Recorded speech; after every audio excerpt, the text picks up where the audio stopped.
একটু খেয়াল করে দেখ। আসসালামু আলাইকুম ওয়া রাহমাতুল্লাহ। আসসালামু আলাইকুম ওয়া রাহমাতুল্লাহ। কিরে, দান বাক্সের টাকা চুরি? সভাপতি সাহেব, আমি নিজের চোখে দেখেছি সবুজ ভাই মসজিদের দান বাক্স থেকে টাকা চুরি করেছে। কি কি কথা?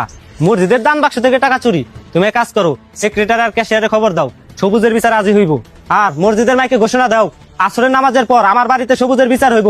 এলাকার সকল মানুষকে উপস্থিত থাকতে বলো। ঠিক আছে, আসে তাহলে। এলাকার সম্মানিত মুসল্লি ভাইয়েরা, আপনারা সবাই শুনুন, সবুজ মসজিদের দান বাক্স থেকে টাকা চুরি করেছে। আজ আসরের নামাজের পর সভাপতির বাড়ির তার বিচার করা হবে। আপনারা সবাই যথাযথ সময়ে চলে আসবেন। ভাই ভাই, মসজিদের মাইকে কি কইছে তুমি কি শুনছাও? না, কি কইছে শুনে নেই তো। তুমি বলে মসজিদ থেকে টাকা চুরি করছাও, তাই তোমার নামে বিচার ডাক দিছে। কি রে, আমি যে দান বাক্স থেকে টাকাটা নিলাম এটা আবার কে দেখলো? ভাই তুমি চুপ করে আছো কে? তুমি কি সত্যি টাকা চুরি করছাও? সবুজ ভাই, মসজিদের দান বাক্স টাকা চুরি করার অপরাধে আপনার নামে বিচার ডাক দেওয়া হয়েছে। আপনি এখনই চলেন সভাপতির বাড়িতে। ভাই এখন তোমাকে এলাকায় থেকে ভাই করে দিব। এই সবুজ, তুমি মসজিদের দান বাক্স থেকে টাকা চুরি করছো কেন?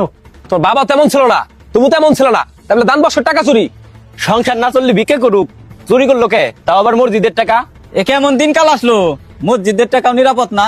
কথা কাও, তুমি মসজিদের টাকা চুরি করছো কে? না, আমি মসজিদের টাকা চুরি করি নাই। টাকাটা আমার দরকার আসলো, তাই ব্যবহার করছি। সময় মতন আবার দিয়ে দেবো। কি বেদবের মতো কথা বলতেছো? মসজিদের টাকা কি ব্যবহারের জিনিস?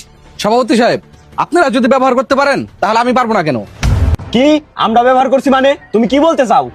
ক্যাশিয়ার সাহেব, আমার জানা মতে মসজিদের ফান্ডে 1,20,000 টাকা আছে। আপনি কি এই টাকাটা এখন সবার সামনে দেখাতে পারবেন? টাকা তো আছে, দেখাইতে পারুম। তো কি হয়েছে?